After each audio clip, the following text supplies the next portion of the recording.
사고이자유 영상을 시청해주셔서 감사합니다. 구독과 좋아요는 저에게 정말 큰 힘이 됩니다. 그럼 오늘의 주제, 예의 없고 무례한 사람에 대한 간단한 대응법 시작하겠습니다. 평소 우리가 가끔 마주하게 되는 예의 없는 사람들.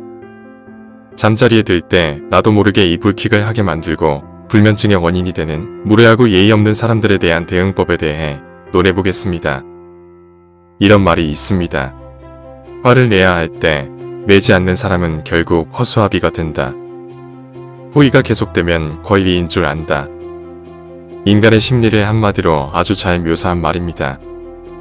다시 말해서 화를 내야 할 때 사이가 멀어질까봐 또는 화를 낼 줄 몰라서 좋은 게 좋은 거니까 하고 웃어 넘기면 예의 없는 그 사람은 그렇게 하는 걸 권리로 알고 나를 막대해도 되는 허수아비로 본다는 거죠. 참는 것이 능사가 아닙니다. 손바닥도 마주쳐야 소리가 나는 법인데 나 혼자 아무리 배려해봤자 상황은 달라지지 않습니다. 예의 없는 사람에게 참고 배려하는 것은 상황을 더 악화시킬 뿐입니다. 그럼 본론으로 들어가서 누군가 나에게 계속 무례하게 군다면 나는 어떻게 해야 할까요?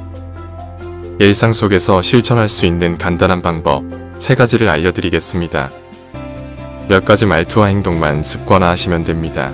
그럼 아마 다른 사람이 여러분에게 예의 없거나 무시하는 행동을 하기 힘들 겁니다. 첫째, 무례한 언행에는 똑같이 맞받아주는 게 제일 좋습니다. 간단한 것 같지만 최고의 방법입니다. 예를 들어 이런저런 대화 중 상대가 얼굴이 좀 큰 것 같네요 처럼 나의 외모를 약간의 농담을 섞어 교묘히 지적할 때 웃으면서 그런가요? 하고 넘기지 말고 나보다 당신이 더 큰 것 같은데요? 또는 지금 나한테 상처 주는 건가요? 처럼 여러분도 한마디 대응으로 무례한 사람이 직접 상황을 인지하도록 만들어주는 겁니다. 또한 여러분이 정말 스트레스를 많이 받지만 대처하기가 힘든 초면에 반말한 사람을 대할 때 왜 반말이지? 하면서도 나보다 나이가 많거나 어쩌다 가끔 보는 사람이라고 그냥 넘기는 경우가 많습니다. 하지만 내가 만약 상대의 반말에 스트레스를 받는다면 똑같이 한 번만 맞받아주면 아마 다시는 무턱대고 반말하지는 않을 겁니다.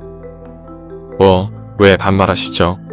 아니면 같이 반말로 대응하면 상대방도 상황을 인지하고 반말하던 습관을 여러분에게만큼은 고칠 겁니다. 상대방과의 관계를 신경 쓰느라 반격하지 못하면 무례하고 예의 없는 상황은 계속 되풀이 됩니다. 그런데 약간 두려운 상대라 맞받아치는 게 어려우면 최소한 좋은 게 좋은 거라며 가볍게 웃어 넘기지 마세요. 절대 웃어 넘기는 건 안 됩니다. 그럴 때는 그냥 무표정하게 응시만 해도 됩니다. 만약 마음이 너무 여려서 이렇게 하는 것도 어려우시면 여러분의 기분이 안 좋다는 걸 표정으로 확실하게 상대에게 전해야 합니다. 그러면 상대방은 분명 2번 다시 똑같은 행동을 하지 않을 겁니다. 둘째, 대화를 할 때 절대 사용하지 말아야 할 단어가 있습니다. 그러니까, 이런 단어입니다. 이는 상대방으로 하여금 머뭇거리고 자신 없는 사람으로 인식되게 합니다.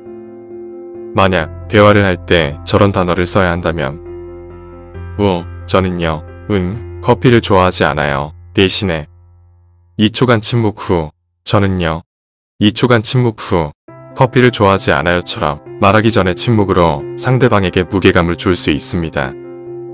그래서 말을 시작할 때 자신 없는 말끄름 소리를 내지 않는 게 훨씬 상대에게 신뢰감과 무게감을 줄 수 있습니다. 셋째, 대화에서 상대방의 우위를 점하고 싶다면 반어법을 자주 사용해야 합니다. 예를 들어, 제 앞에서는 긴장할 필요 없습니다. 라고 부드럽게 말할 때 상대는 대부분이 무장해제를 당합니다. 긴장하지 말라고 했으나 상대에게 긴장하지 않으면 안 되는 상황에 놓이게 되는 것이죠. 이는 아이러니 효과와 같습니다. 사과를 떠올리지 마세요라고 말한다면 여러분은 이미 사과를 떠올리고 있는 자신의 모습을 발견하는 것과 같습니다. 마찬가지로 긴장하지 마세요. 편안하게 하세요. 라는 말 역시 상대를 긴장시키는 말이 되는 것입니다. 이런 말을 먼저 함으로써 상대를 긴장시켜 우위를 점할 수 있는 것이죠. 간단히 지금까지 언급한 3가지만 일상에서 습관화하시면 무례하고 예의 없던 사람들이 당황하며 조금씩 달라질 겁니다. 이 영상을 한번 보고 끝내지 마시고 의식적으로 6개월만 습관화 시켜보세요.